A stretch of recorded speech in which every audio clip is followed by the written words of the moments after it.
Okay, now, somebody, you mentioned Mr. Monroe Uh-huh. and your influences earlier. Someone had a really good question. What would Mr. Monroe think about you at times electrifying your band? Well, he didn't want it in his music, you know, but he never dogged me for it, you know. He always encouraged me, and Ralph did too. Ralph used to tell people come up and say, "What about Ricky? He left Bluegrass." Ralph said, "He'll be back, and when he comes back, he'll be bigger and better than ever, you know." Yeah. And so Ralph was always in my corner, and Mr. Monroe was too, because when I came to Nashville and started my country sound and country records and all, I did not throw the past away. I pulled Mr. Monroe Yes, in. you did, I sir. pulled Ralph in. Yes, you did. And all of my fathers and heroes and elders that I had learned from, I always included them because I wanted my younger audience to know who poured into me. And it's important, Well, that we now, do that. this is a whole phase, this whole era. Did it drive you crazy? Because it drives me crazy to this day. This whole thing about, well, Ricky was bluegrass, and then he went country, and then he won Entertainer of the Year in country music, and then he went bluegrass again. To me, great music is just great music. But you, as the artist, have to deal with all the labels and the categories. Did that concern you at all, or did you just do whatever the heck you wanted to do? Because it's all been successful. Well, it's funny, Ray Charles, when I met him, I was already on CBS and I was already making country records, and he grabbed me, and when Ray would, when you'd meet Ray for the first time, he would take his right hand and he'd rub up and down your arm to get connected, He would rub your arm. Yeah, he would So go up it's and down your arm just so he interesting. could Okay. tell how big a feller you was, and that kind of thing. And Interesting. he said, "Oh, Ricky Skaggs," he said, "I love that bluegrass music you're playing." He thought, he heard in my country stuff the body, the real thread that ran in that music. I never yeah. forsook my You did not, right. bluegrass roots. I mean, so many of the hits that I had were done by bluegrass artists. Wouldn't Change If I Could. It was Don Reno and Red Smiley. Oh, yeah. Bluegrass. Don't Get Above Your Raisin. My second single was Flat and Scruggs. Crying My Heart Out Over You was Flat and Scruggs. Yeah. Don't Cheat in Our Hometown, Stanley Brothers. And so many of the hits that I had. Now, I think you are one of the few people who has proven that genre doesn't really matter. You are so lucky that, you play with pop artists and all kinds of things, and it seems like music is just your playground. Well, I love music so much. I remember Mr. Monroe. I heard him in an interview. He wasn't telling me this, but I heard him in an interview one day, and somebody, was asking him about bluegrass and the way it's structured and made and all that stuff. And he said, bluegrass is for everybody, He said, it's everybody's music. And he said, if you can play bluegrass, you can play any kind of music there is out there, like his music and then everything else, But I think that at the time I saw it, I thought, oh, he's just blowing, But honest to goodness, I'm telling you what, since I left country, when I left in 96, 97, something like that, and started Skaggs Family Records and did my first bluegrass album when I came back, I have gotten a chance to play with so many pop artists, and they call me. I wasn't seeking for them. I wasn't going out trying to find them, and I just walked in, brought my mandolin, and played everything, played their music with them. Bruce Hornsby, Jack White, so many people that, Elvis Costello, and Peter Frampton. Man.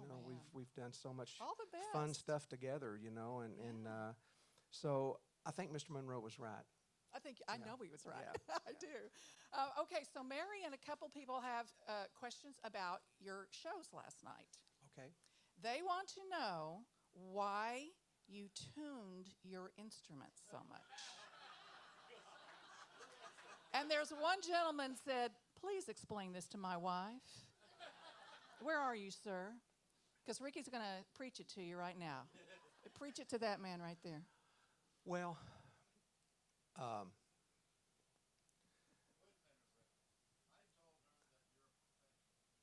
Okay, yeah.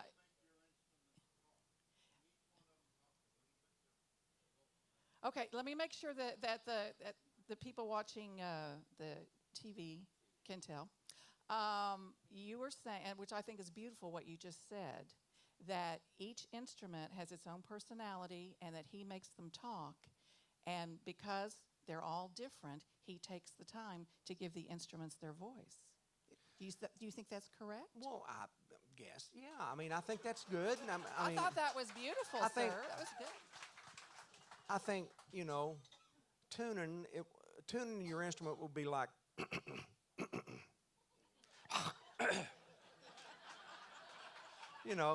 I mean, you don't want to get up there and start singing it and have that all, So, but I've heard that at rock concerts before. I know so. it. I know it. I'm teasing. From the time I was a little kid, I could not stand to play out of tune. I hated it. It just drove me crazy. And mandolins, are very. Each string is tuned the same. So you got an E, A, D, and G, like a fiddle, tuned in fifths. But the E, the two E's.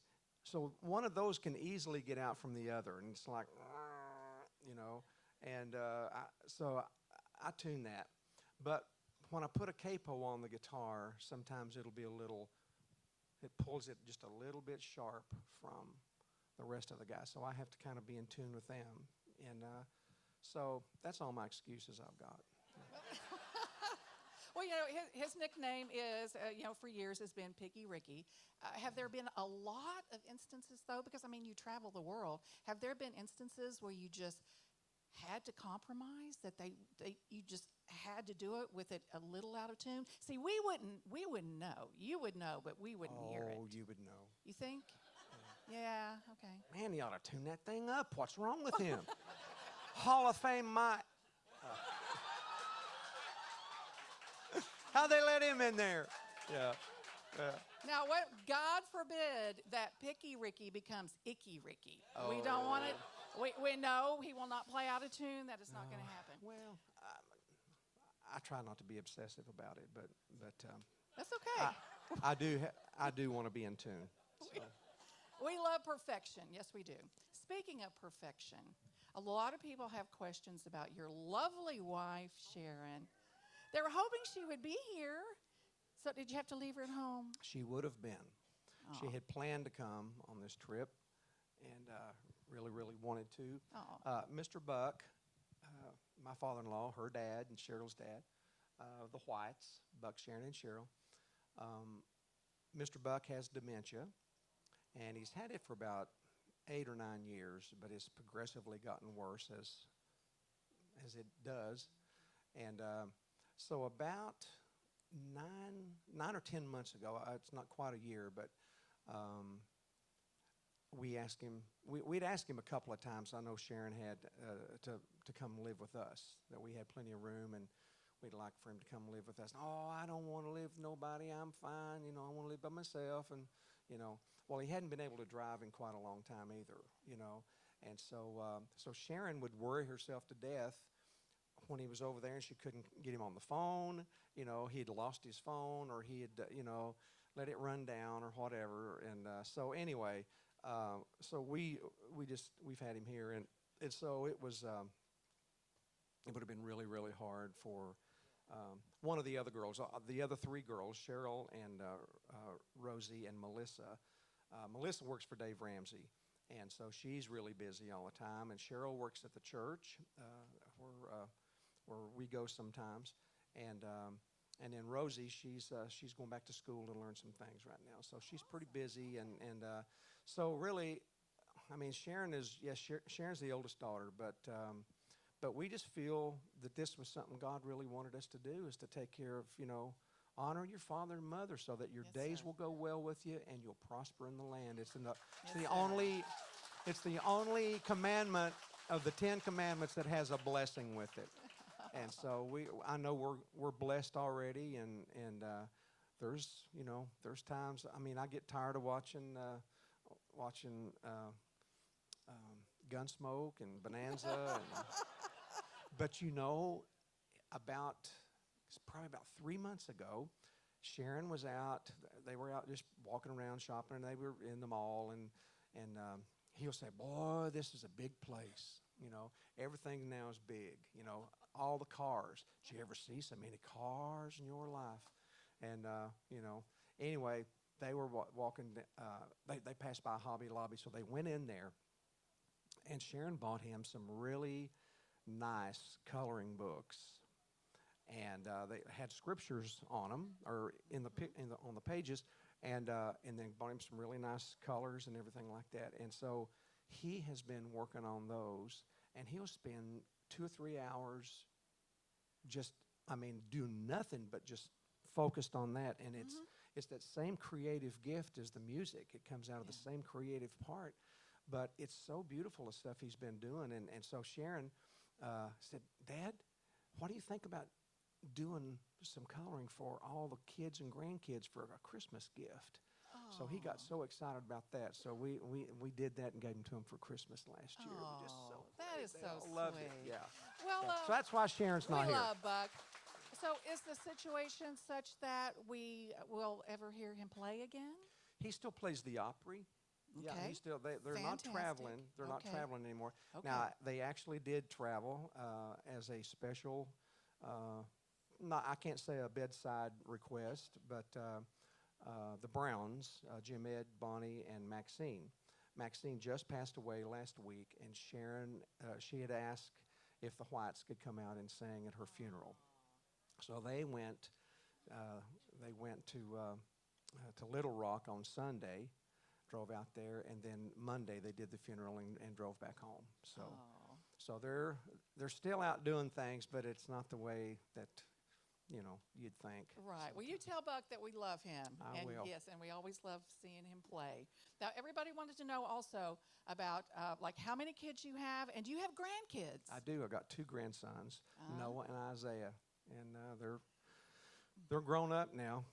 Noah is 21 and Isaiah is 16. Oh And, my gosh! I and had my no idea oldest they were son, that Andrew. old. My oldest son, Oh Andrew. my God! All Yeah.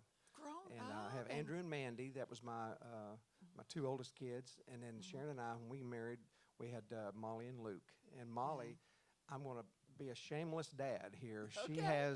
She has a song out right now that you got to hear. She did her own record last year or 2 years. Well, last year, called "Overtaken," and it's on iTunes. It's a whole CD that she did. But she has just recently, the old song, "Ain't No Grave Gonna Hold My Body Down." That old song from the old Pentecostal, Well, she always loved that song, but she took the song and rewrote new lyrics to it, and wrote lyrics about fear and about shame, and the shame was a liar with a smooth and velvet tongue, shame is a tyrant. He's always telling me to run, But love is my, I can't remember all of it, but it's so great. And I'm telling you, it has gone really, really, really great in the worship Christian music Oh my gosh. charts. And it's called "Ain't No Grave." It's by Molly Skaggs and Cageless Birds. That's the name of the group that she works with. Cageless birds. Cageless I like Birds, that yeah. thought. And she works for a ministry over in North Carolina. So anyway, she's doing great. And Luke played fiddle on it and played banjo on it too. But it's a really driving kind of it's a blend of old Stanky Mountain style and then just So it's really great. I hope you get a chance to hear it. It's on iTunes. You can see it, or you can You can pick it up on Look at that or, face, or a proud YouTube daddy. too. Yeah. He's a proud. I love that, Ricky. I do.